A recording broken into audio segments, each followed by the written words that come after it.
Good day, students. We are now currently on week 5 of second grading period.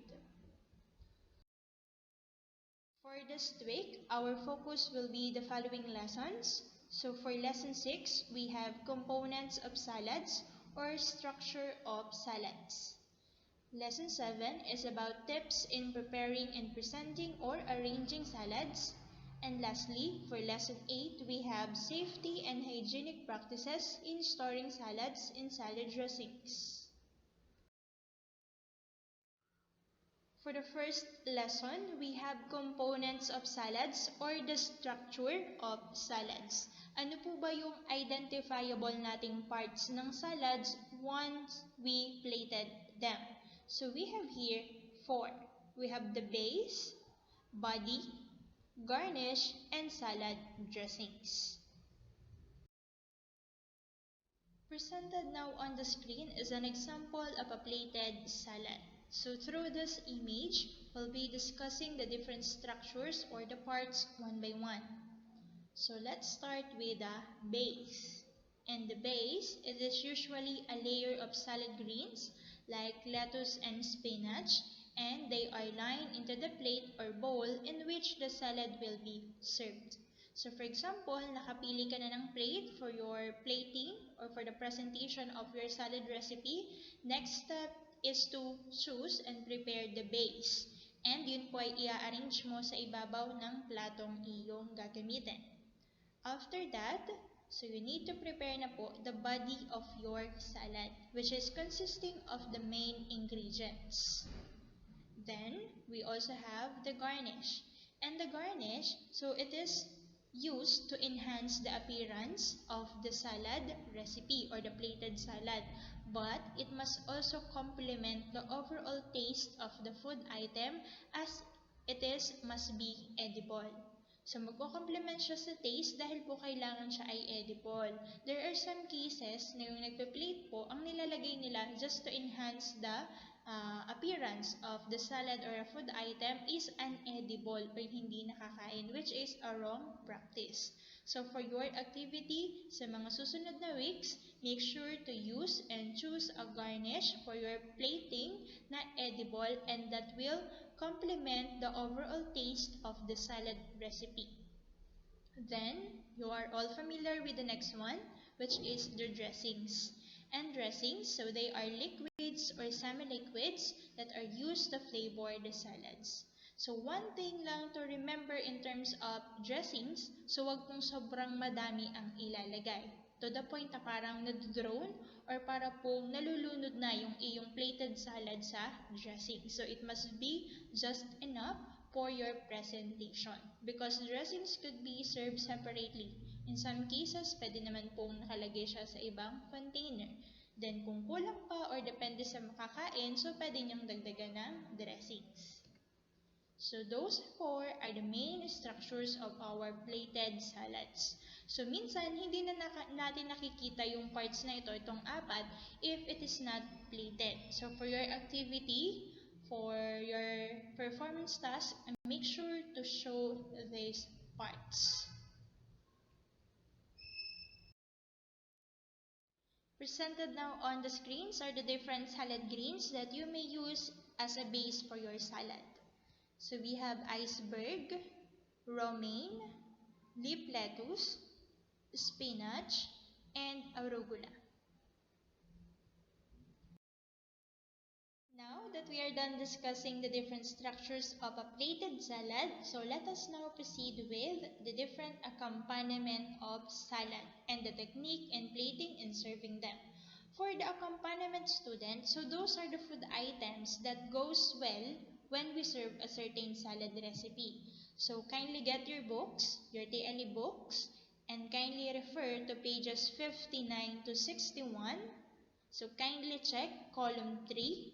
So those accompaniment for fruits and vegetable salads were present on column 3, then column 2 for high protein salads. So again, kindly check your books for more example. So here are some of the examples I chose from the list on your books. So for an egg salad, so the accompaniment that you may use are the following. So celery pickle or pickled celery and pineapple tidbits. So those two, they could be served along with the egg salad, especially if the egg salad uses a hard-boiled egg. Then the dressings that you must use is of course a Thousand Island dressings. Next example here is a mango and melon salad. So the accompaniment that is appropriate for this is a cherry or a fresh cherry fruit. And the dressings that you must use is a cooked dressings. So those two complement the recipe, which is the mango and the melon salad. For the third example, which is grilled eggplant salad, na siya po'y under ng vegetable salad, the dressings that you must use is of course a French dressings, and the accompaniment that you may use is bagoong na isda. So based on the examples presented, so yung dressings at saka yung accompaniment na gagamitin mo should be suitable or nagbe-blend or nagko-complement dun sa mismong salad recipe na iyong ginawa. So those are just some of the examples. Again, kindly refer to your books for more examples. Since we're done with the structures and accompaniment, so we're going to proceed now with the different tips in preparing and presenting or arranging salads hygienically. Number 1. So washing all salad vegetable is important to ensure food safety.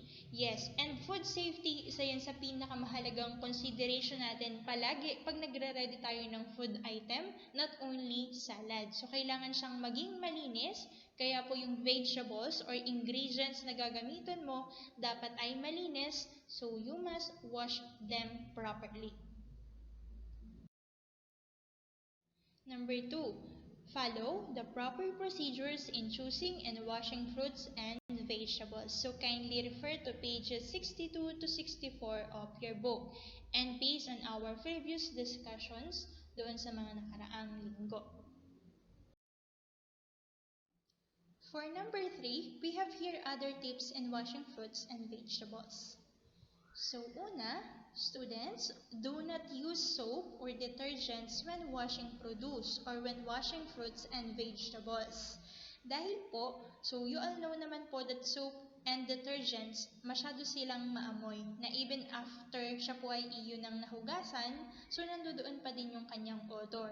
And or, if hindi mo siya nahugasan ng ayos, then may natirang detergent, so magkakaroon na po ng presence of chemical hazards on the different food item na iyong served.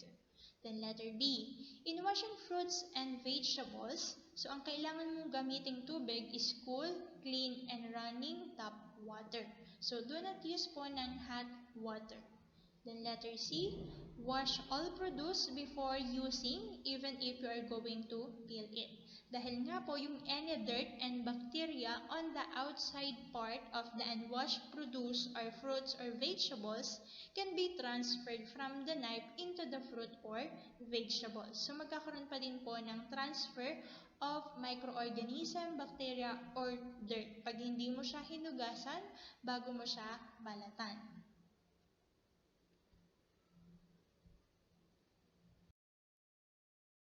Is the different safety and hygienic practices in presenting and storing salads and salad dressings.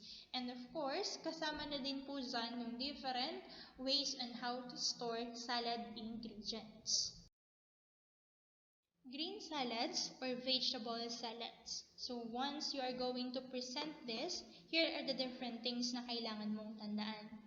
So una, it must be plated in a cold plate. Do not use a hot plate kasi po yung hot plate, magkukos po siya ng pagkalanta ng ating salad greens. So yung freshness po niya ay hindi mo na mamaintain. Then number 2, Avoid plating salads more than an hour or two before service or meal.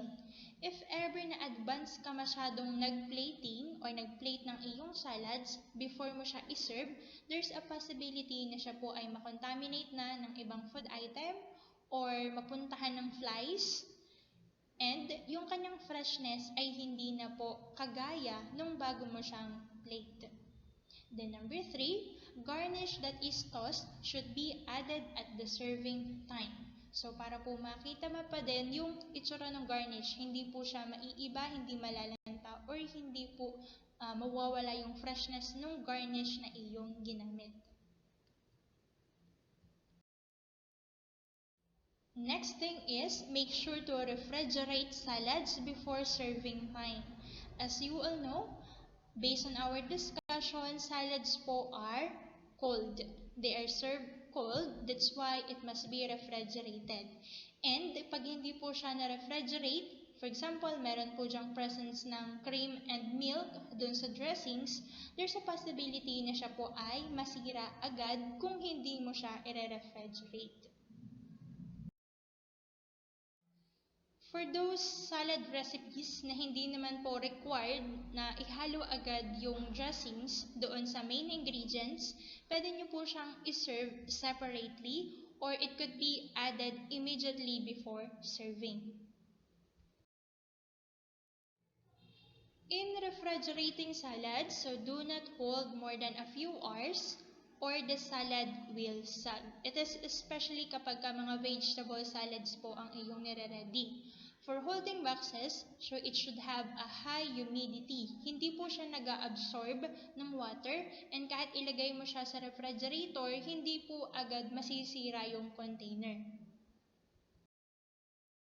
Number 5, do not add dressings to green salads until serving or they will sag. So same thing, just to maintain the freshness, dapat po ay hindi ilalagay agad ang dressings kung siya ay salad greens. But kung siya naman po ay bound salads, it must be added agad.